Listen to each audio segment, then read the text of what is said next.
Bulletin की शुरुआत जम्मू कश्मीर की आज की बड़ी खबर से करेंगे। जम्मू कश्मीर के हवाले से वजारत दाखिला में एक अहम मीटिंग हुई। मीटिंग में जम्मू कश्मीर के LG Manoj Sinha, NSA Ajit Doval, army chief Manoj Pande और दिगर सिक्योरिटी एजेंसियां, CRPF, NIA और जम्मू कश्मीर इंतजामिया के ओहदेदार मौजूद रहे।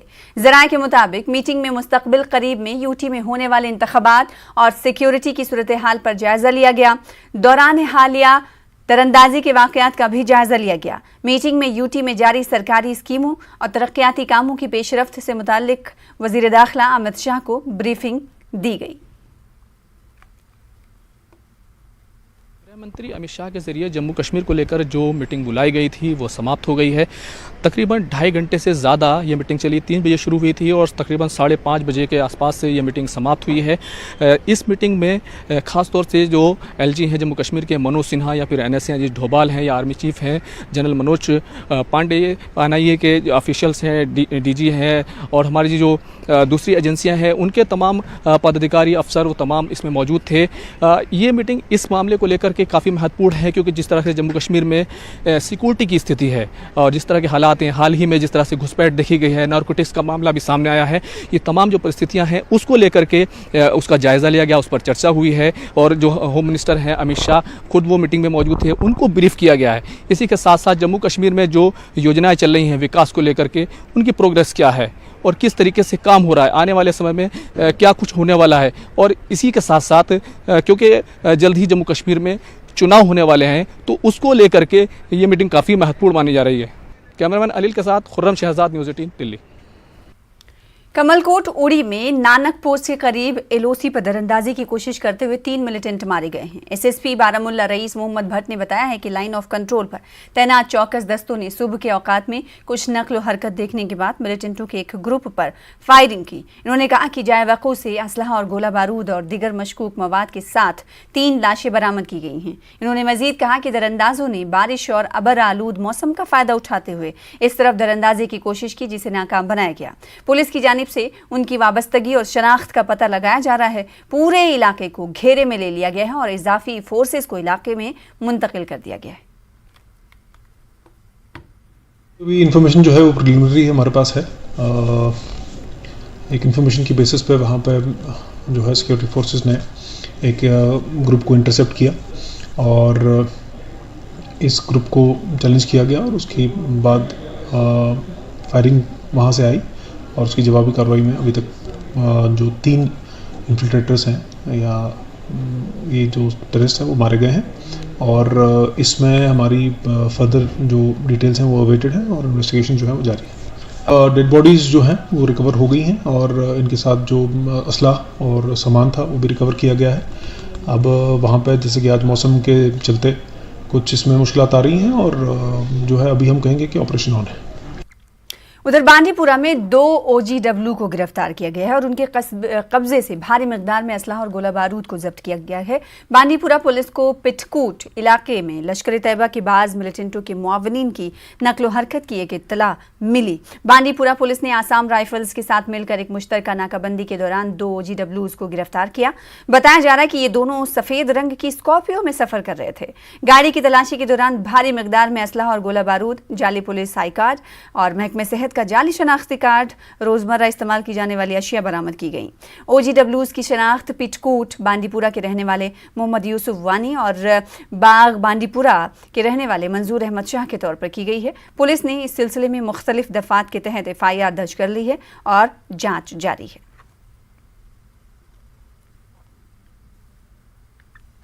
नेशनल कॉन्फ्रेंस की जानिब से 90 असेंबली सीटों पर अकेले चुनाव लड़ने का इम्कान जाहिर करते ही यूटी में सियासत गर्मा गई है।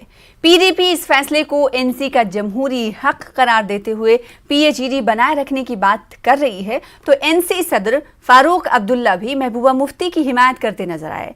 दूसरी जानिब BJP को PAGD को निशाना बनाने का एक अच्छा मौका हाथ लग गया है।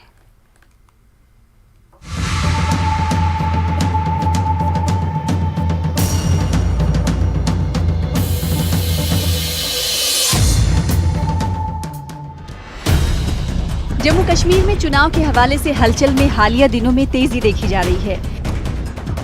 इलेक्शन कमीशन की वोटर लिस्ट को हतमी रूप देने की तारीख के ऐलान के बाद मुख्तलिफ सतहों पर सरगर्मियों में इजाफा हुआ है। इस बीच JKNC की जानिब से ट्वीट किया गया है, जिसमें उमर अब्दुल्ला को भी टैग किया गया है। JKNC के ट्वीट में लिखा गया है कि प्रोविंशियल कमेटी के अरकान की मुत्तफिका राय है कि JKNC को सभी 90 सीटों पर चुनाव लड़ने की तैयारी करनी चाहिए।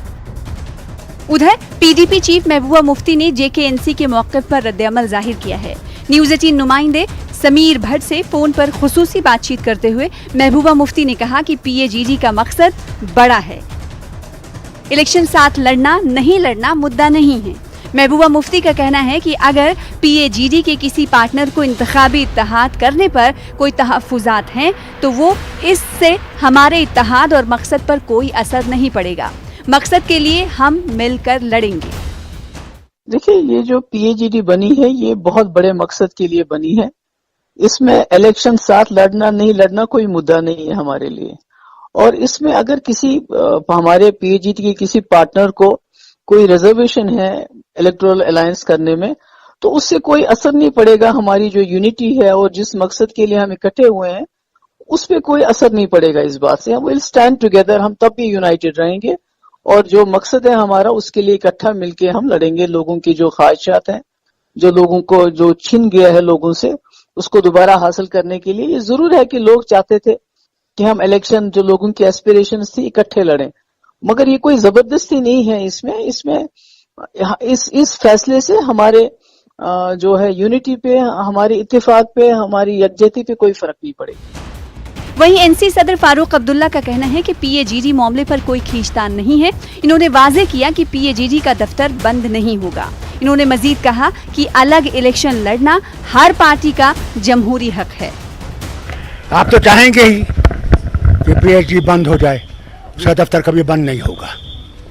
कल जो रेजोल्यूशन आया है पार्टी तो ठीक है, डेमोक्रेटिक पार्टी है, डेमोक्रेटिक पार्टी रेजोल्यूशन कर सकती है, मगर फाइनल फैसला तो जब इलेक्शन आएगा तब होगा। नाराजगी आपके खिलाफ ही, आप सदर हैं, अपनी पार्टी कह रही है हमारे खिलाफ बयानात आ रहे हैं, जंगल समाज। सुनिए, खिलाफ बयान आएंगे, बर्दाश्त का मादा पैदा करने की कोशिश कीजिए। अगर आप बर्दाश्त का मादा पैदा नहीं कर सकते, आप लोगों के लिए कुछ भी नहीं कर सकते। PAGD के मुखालिफिन, खासतौर पर BJP और अपनी पार्टी ने PAGD पर तनकीद की है। BJP ने PAGD को मौका परस्तों का ग्रुप करार दिया। आज नेशनल कॉन्फ्रेंस ने भी सोचा होगा कि शायद ये जो हम यहाँ पर अलायंस बना रहे हैं ये चलने वाला नहीं है। ये कहने, कथनी और करनी में अंतर रहता है। जब इलेक्शन में एक दूसरे के खिलाफ लड़ेंगे तो उस पर समय क्या माहौल बनेगा, ये मुझे नहीं लगता कि ये ज़्यादा देर गठबंधन इनका जो बातें करते से चलने वाला है। पहले से ही हमने इसकी भविष्यवाणी की थी, मुझे लगता है आगे भी चलने वाला नहीं। मैंने हमेशा माना है इसे एक इन्होंने स्मोक स्क्रीन बनाया है PAGD को अपनी खामियां छुपाने के लिए, एक दूसरे की खामियां छुपाने के लिए। कल जो बयान उमर साहब का आया, उमर साहब एक प्रैग्मेटिक लीडर हैं।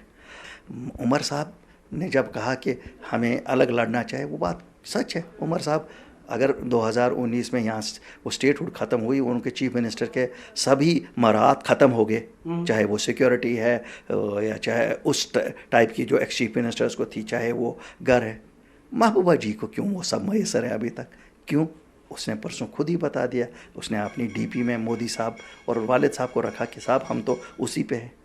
तो बहरहाल महबूबा जी की सियासत एक्सपोज हो रही है। दूसरी जानिब सियासी माहिरीन का ये भी कहना है कि PAGD पार्टियां टूट फूट का शिकार हो जाएंगी क्योंकि उनका कोई मुश्तरका नजरिया नहीं है। कि ये होना ही है, क्योंकि उनके एक्चुअल में जो प्रोसेसेस हैं या उनके जो स्ट्रक्चर्स हैं वो टोटली डाइवर्जेंट हैं। ज़रूरियात की वजह से वो लोग एक गुपकार अलायंस और एक उन्होंने डिक्लेरेशन बनाया और उसको साइन किया और उन्होंने मिलना जुलना शुरू किया।